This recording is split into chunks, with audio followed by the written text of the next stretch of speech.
ታሪካችን የሚጀምረው ቦያ የተባለን ረጅም ጸጉርና ፂም ያለውን ሰው እስር ቤት ውስጥ እያሳየን ነው። ቦያ ተራ ሰው አይደለም። ከዚህ ቀደም በዓለም ላይ እጅግ አደገኛ ተዋጊ የነበረ ሲሆን በርካታ ጊዜያት የዓለም ሻምፒዮን ለመሆን በቅቷል። በጣም ጠንካራ ተዋጊ ስለነበረ ማንም ተጋጣሚ ከፊቱ ሊቆም አይችልም ነበር።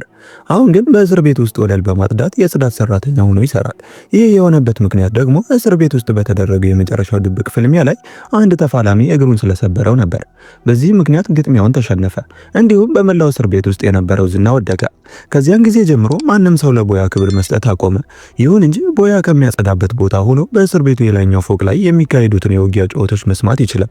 ነገር ግን በተሰበረው እግሩ ምክንያት ቢፈልግ እንኳን የውጊያዎቹ ተሳታፊ መሆን አይችልም።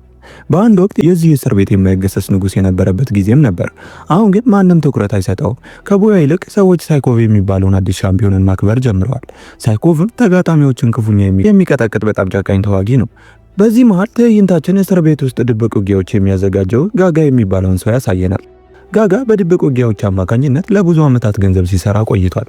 ቦያም ከጥቂት ዓመታት በፊት ለጋጋ ይዋጋ ነበር። ነገር ግን የቦያ እግር ከተሰበረ በኋላ አሁን የጋጋ ተመራጭ ተዋጊ ሳይኮቭ ሆኗል። ውጊያው ካለቀ በኋላ ጋጋ ሲወጣ ቦያን ይመለከተዋል። ሁኔታው በጣም መጥፎ መሆኑን ሲያይም ያዝንለታል። ከሰዎቹ ለአንዱም የተወሰነ ገንዘብ ይሰጠውና ለቦያ እንዲሰጠው ይነግረዋል። ሰውየው ገንዘቡን ሊሰጠው ሲመጣ ግን ቦያ ለመቀበል ፈቃደኛ አይሆንም። ጋጋ ቦያ በአንድ ወቅት ታላቅ ተዋጊ ስለነበር በዚህ ህይወቱ ደስተኛ እንዳልሆነ ይገነዘባል። በዚህ ምክንያት ጋጋ አሁንም በልቡ ውስጥ ለቦያ ክብር ስላለው ራሱ ወደ ቦያ ይመጣና ብዙ ግጥሚያዎች እንደተዋጋለትና በዚሁ ብዙ ገንዘብ እንዳገኘ ይነግረዋል። በመሆኑም ይህንን ገንዘብ እንዲቀበለውም ይማጸነዋል። ነገር ግን ቦያ ለመቀበል ፈቃደኛ አይሆንም። በእውነቱ ሊረዳው ከፈለገ ከምርጡ ተዋጊ ሳይኮቭ ጋር ውጊያ እንዲያዘጋጅለት ይጠይቋል። ጋጋ ግን ይስቅና አሁን በተሰበረ እግሩ ምክንያት ምንም ጥቅም እንደሌለውና ለመዋጋት በሚያስችል ሁኔታ ላይ እንዳልሆነ ይነግረዋል። ለበውቱ ውስጥ ገብቶ ሲሞት ማየት እንደማይችልም ይገልጽለታል። ቦያም ይህንን ሲሰማ በጣም ያዝናል።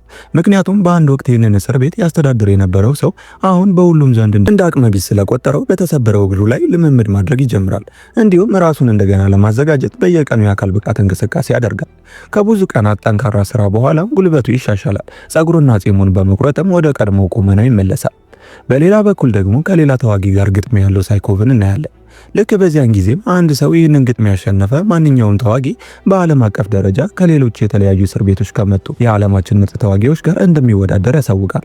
አንድ ሰው ያንን ውድድር ካሸነፈም የዚህ እስረኛ የወንጀል ሪካርዶች በሙሉ ተሰርዘው አሸናፊው እስረኛ ለዘላለም ነፃ ይወጣል። ቀጥሎም ውጊያው ተጀመረ።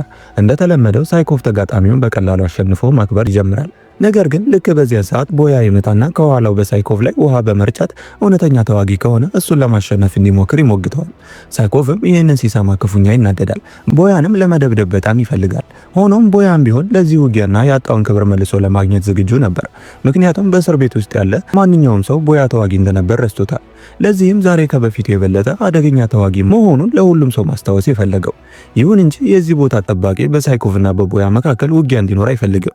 ተረባርበውም ቦያን ይይዙታል። ነገር ግን የቦያን ስሜት ያየው ጋጋ ለውጊያው ፍቃድ ሰጥቶ ፍልሚያው ይጀምራል። ቦያም የሳይኮቭን እንቅስቃሴዎች በቀላሉ እየመከታተል ሳይኮቭ ከሱ በፊት ብዙ መቆየት እንደማይችል አሳይቶ ግጥሚያውን ያሸንፋል። እስር ቤት ውስጥ የነበሩት ሰዎች ሁሉ ይህንን ሲመለከቱ በጣም ይደነግጣሉ። ጋጋም በቦያ የውጊያ ክህሎት እጅግ ይደነቃል። አሮጌው እሳት አሁንም በቦያ ውስጥ እየነደደ መሆኑንም ይመለከታል። በዚህ ምክንያት ከሳይኮቭ ይልቅ እሱን ለዓለም አቀፍ የቦክስ ውድድር ይመርጠዋል። ነገር ግን እዚያ ውድድር ላይ ለመሳተፍ ከዚህ እስር ቤት ወደ ሌላ እስር ቤት መዛወር ነበረበት። በሚቀጥለው ቀን ውድድር ወደሚካሄድበት እስር ቤት ይላካል። እዚያ እንደደረሰም ብዙ ሌሎች ተዋጊዎችም እንደመጡ ይመለከታል። ሰዎቹ በዓለም ላይ ያሉ ምርጥ ተፋላሚዎች ናቸው። በዚህ ውጊያ ለመሳተፍ ከተለያዩ ሀገራት ነው የመጡት። እያንዳንዱ ተዋጊም ይህንን ግጥሚያ ለማሸነፍ ተስፋ ያደርጋል። ምክንያቱም የመጨረሻውን ግጥሚያ ያሸነፈ ሁሉም የወንጀል ሪከርዱ ተሰርዞለት ለዘላለም ነፃ እንደሚወጣ ያውቃል። በዚህ መሃል ግን ከእነዚህ ተዋጊዎች መካከል አንዱ የሆነው ትርቦ ለእስር ቤቱ ጠባቂ መጥፎ ባህሪ ማሳየት ይጀምራል። ነገር ግን የዚህ እስር ቤት ጠባቂ በጣም ጥብቅ ስለነበር እግሩን በዱላ መቶ መሬት ላይ ይጥለዋል። ከዛም የእስር ቤቱን ሕጎች ለማስረዳት ወደ ተቀሩት ተፋላሚዎች ይጠጋና ማንም ሰው ሕጉን ከጣሰ በቀጥታ በጥይት ተመቶ እንደሚገደል ይነግራቸዋል። ቀጥሎም ፍልሚያው ወደሚካሄድበት ቦታ ይወሰዳሉ።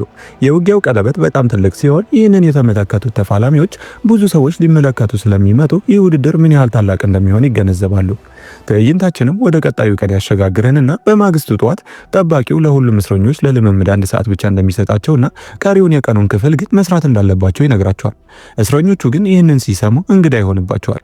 ጠባቂዎችንም በዚህ መልኩ ለፍልሚያ ራሳቸውን ማዘጋጀት እንደማይችሉ በመግለጽ መጠየቅ ይጀምራሉ። ነገር ግን ጠባቂው አይሰማቸውም። በ1 ሰዓት ልምምድ ራሳቸውን ማዘጋጀት ከቻሉ ጥሩ እንደሆነ፣ ካልሆነ ግን ወደ የመጡበት እስር ቤት እንደሚመለሱ ይነግራቸዋል። እስረኞቹም ወደ ኋላ መመለስን ስለፈሩ በግድ ይስማማሉ። ትልልቅ ድንጋዮችን መስበር ወዳለባቸው የማዕድን ማውጫ ቦታን ተወስደውም ሳያመነቱ ስራ ይጀምራሉ። በዚህ መሃል ግን ቦያና ትርቦ ጭቅጭቅ ውስጥ ይገባሉ። ለመፋለም ሲዘጋጁ ዘብ ጠባቂዎቹ መጥተው ሲያስቆሟቸው የሁሉም እስረኞች አይን ዶላር ወደ ተባለው ተፋላሚ ይዞራል። ዴሎር ጥላ ስር ተመችቶት እያረፈ ልዩ እንክብካቤ እየተደረገለት ሲሆን ማንም ጠባቂ እንዲሰራ አይነግረውም። እስረኞቹ ይህንን ሲመለከቱ በጣም ይቆጣሉ። ነገር ግን ምንም ማድረግ ስለማይችሉ ወደ ስራቸው ይመለሳሉ። ቀኑን ሙሉ ሲሰሩ ውለው ማታ ጠባቂዎቹ ተሽከርካሪ ላይ እንዲወጡ በማድረግ ወደ እስር ቤቱ ይመልሷቸዋል። እዚያም ለልምምድ 1 ሰዓት ይሰጣቸዋል። በዚህ መሃልም አንዱ ጠባቂ ዴሎር ጋር በመሄድ 1 ሳጥን ሙሉ አደንዛዥ እጾችን ሲሰጠው እናያለን። እነዚህ እጾች የሰውነትን አቅም ለመጨመር የሚረዱ ሲሆኑ ዴሎር እነሱን ከወሰደ አካሉ የበለጠ ኃይል ያገኛል። ተጋጣሚዎችንም በቀላሉ ማሸነፍ ይችላል። ትዕይንታችንም ውድድር ወደሚጀመርበት ቀን ይወስደንና በመላው ዓለም ውርርድ ሰዎች በሚወዷቸው ተዋጊዎች ላይ ገንዘብ ማስገባት ጀምረው የመጀመሪያው ፍልሚያ ተጀምሮ ያሳየናል። መጀመሪያ ላይ ሲልቫ የተባለው እጅግ ምርጥ ተፋላሚ ባለው ታላቅ የፍልሚያ ክህሎት የተነሳ ተጋጣሚውን በፍጥነት በመዘረር ግጥሚያውን ያሸንፋል። ይህም ማለት ሲልቫ ለግማሽ ፍጻሜ ማለፉን ያረጋግጣል። ሁለተኛው ተፋላሚ ደግሞ ትርቦ ሲሆን የፍልሚያ ዘይቤውን ስንመለከት ጀማሪ እንዳልሆነ እንረዳለን። ተጋጣሚውን በከፍተኛ ፍጥነት ይፋለመዋል። አጸፋውን የመመለስ እድልም አይሰጠውም። አሸንፎትም ለግማሽ ፍጻሜ ያልፋል። አሁን ሶስተኛው ውጊያ የቦያ ነው። ተጋጣሚው ዱፓንቲ የሚባል ከፍተኛ ፈረንሳዊ ተፋላሚ ሲሆን ውጊያው እንደተጀመረ ዱፓንቲ በቦያ ላይ ጥቃት ይሰነዝራል። ነገር ግን ቦያ የዱፓንትን ቡጤዎች በቀላሉ እየመከተ ለተወሰነ ጊዜ ከተፋለሙ በኋላ ቦያ ዱፓንቲ መድከሙን ሲረዳ ጥቃቱን ይከፍትበታል። ዱፓንቲን በማሸነፍም ወደ ግማሽ ፍጻሜ ያልፋል።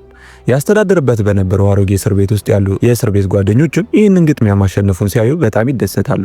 በመቀጠልም የዴሎር ተራ ደርሶ ከሌላ ተፋላሚ ጋር ያለው ግጥሚያ ይጀምራል። ዴሎርም ግጥሚያውን ከመጀመሩ በፊት መድኃኒቶችን ይወስዳል። በዚህም የተነሳ ተጋጣሚው መሬት ላይ እንዲቆም ምንም እድል እንኳን አይሰጠውም። በጭካኔም ይደበድበዋል። ግጥሚያውን በማሸነፍም እሱም ለግማሽ ፍጻሜ ያልፋል። ካሁን በፊት የተሸነፉት ተዋጊዎች በሙሉ ግን ወደ ኋላ ለመመለስ መዘጋጀት ይጀምራሉ። ወደ የመጡበት ሀገር የሚመለሱ መስሏቸው ነበር። ነገር ግን ያልነበረም የተፈጠረው። ጠባቂው በድብቅ ለሰዎቹ ከእስር ቤቱ ውጭ አውጥተው እንዲገሏቸው ይነግራቸዋል። ጠባቂዎቹም ትዕዛዙን በመከተል እነዚህን 4 የተሸነፉ እስረኞችን መኪና ውስጥ አስገብተው ከእስር ቤቱ የተወሰነ ርቀት ወስደው ሰልፍ አስይዘው በጥይት ይገሏቸዋል። በማግስቱም ቦያና ትርቦ ለድንጋይ መስበር ስራ ሲወሰዱ እግሮቻቸው በአንድ ሰንሰለት አብረው ይታሰራሉ። ነገር ግን ሁለቱ ቀድሞውንም የማይግባቡ ስለነበሩ ወዲያውኑ ጭቅጭቅ ይነሳል። ጭቅጭቁም እየተባባሰ ይሄድና ፍልሚያ ይጀምራሉ። ጠባቂዎቹ እስኪያዩአቸው ድረስም ያለ ርህራሄ ይደባደባሉ። ከተወሰነ ቆይታ በኋላ ግን ይመለከቷቸውና ሮጠው በመምጣት ይገላግሏቸዋል። እርስ በርስ በመጣላት ሕግ ስለጣሱ ለብቻ ወደሚታሰሩበት የጨለማ ክፍል ውስጥ ይወረወራሉ። የ1 ሰዓት ልምምዱንም ይከለከላሉ። በመሃል ግን ሁለቱም ስህተታቸውን ይገነዘቡና ማውራት ይጀምራሉ። እርስ በርሳቸው መጣላት እንደሌለባቸውም ይስማማሉ። ከዴሎር ጋር ሊወዳደሩ ስለሆነ ጠባቂው እርስ በራሳቸው በማጣላት ሊያዳክማቸው እንደፈለገ ይረዳሉ። ለዚህም ዴሎርን ለመዋጋት ራሳቸውን ማዘጋጀት እንዳለባቸው ይወስናሉ።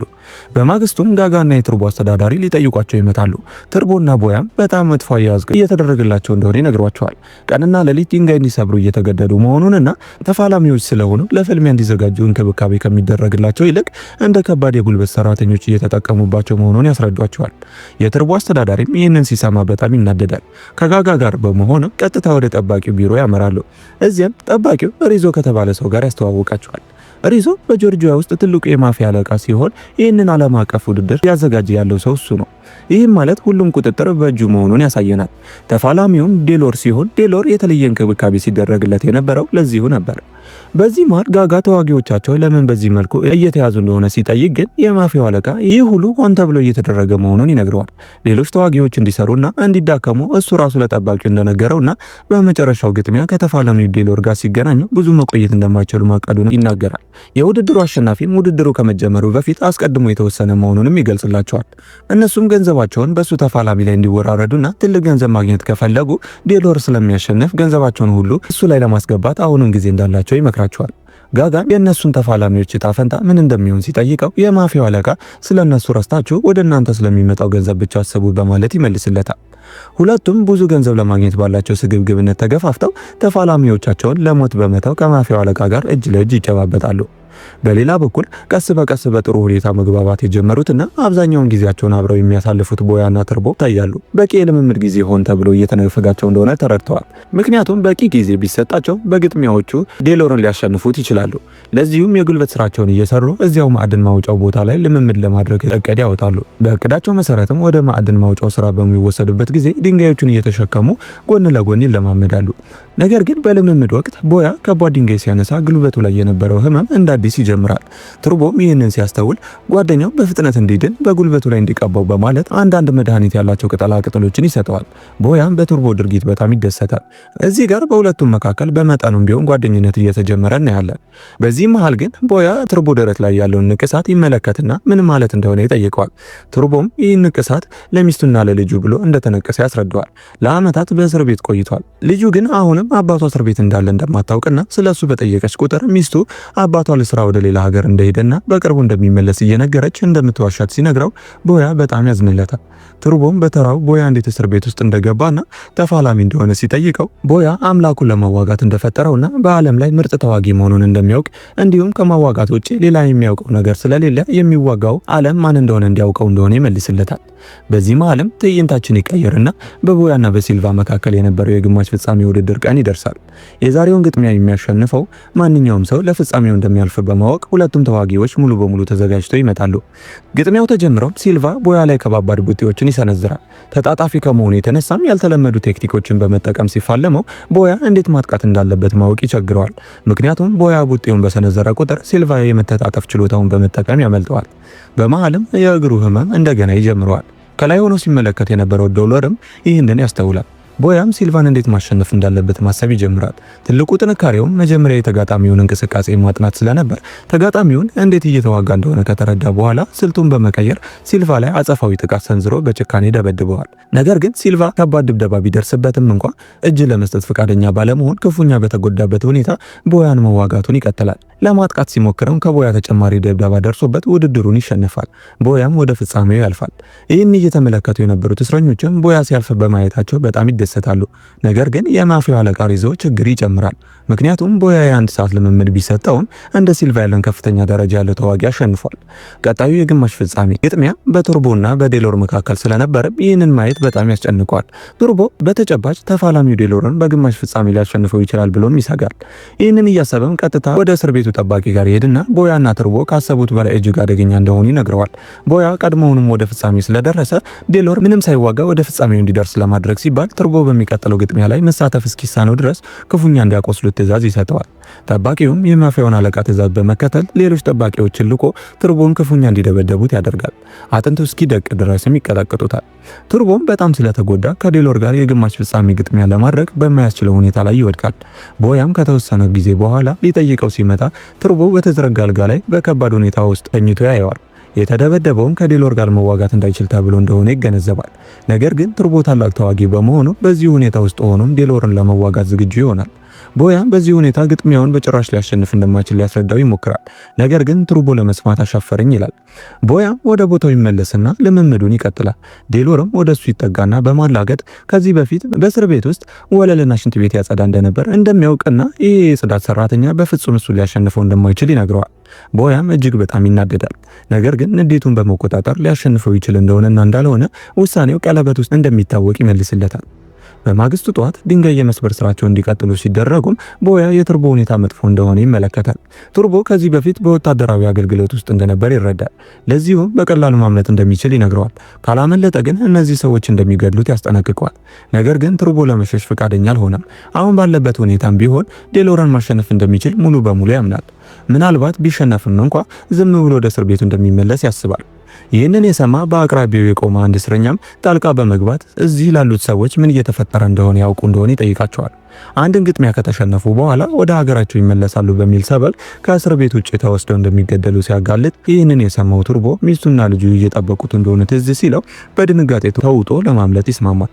ቦያም መዶሻውን ተጠቅሞ ሁለቱም የታሰሩበትን ሰንሰለት መበጠስ ይጀምራል። ነገር ግን ጠባቂዎቹ አይተዋቸው ወደ እነሱ ሲሮጡ ቱርቦና ቦያ መዋጋት ይጀምራሉ። በርካቶችን ጥለው ካሳለፉ በኋላም የሰንሰለቱን ቁልፍ አንዱ ጠባቂ ላይ ያገኙታል። ቦያም የቱርቦ እግሩ ከሰንሰለቱ ይፈታለታል። ቱርቦም ያመልጣል።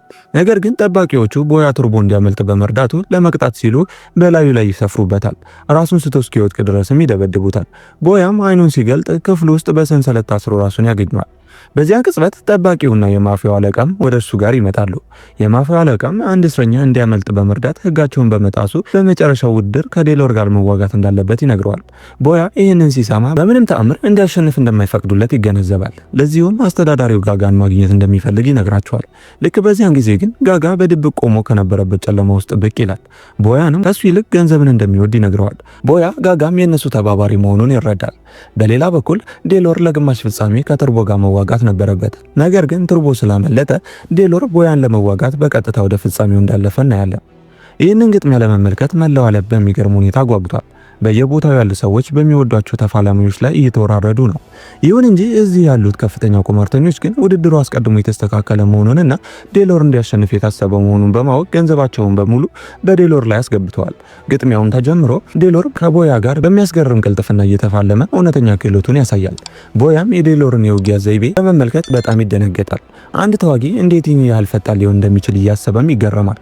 ነገር ግን ዴሎር ጥሩ ተዋጊ ከመሆኑን ባሻገር መድኃኒቶቹን ወስዷል። ይህም ከፍተኛ ያህል ጭማሪ ሰጥቶታል። በዚህም የተነሳ ቦያን ያለ ርህራሄ መደብደብ ይጀምራል።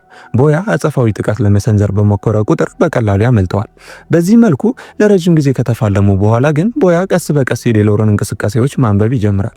በጥቂት ሰከንዶች ውስጥም የዴሎርን የውጊያ ቴክኒኮች በሙሉ ይደርስባቸውና ዴሎር በእሱ ላይ ይጠቀምበት የነበረውን ተመሳሳይ ቴክኒክ በመጠቀም ይፋልመዋል። ለዚሁም ብዙ ሳይቆይ ማሸነፍ ይጀምራል።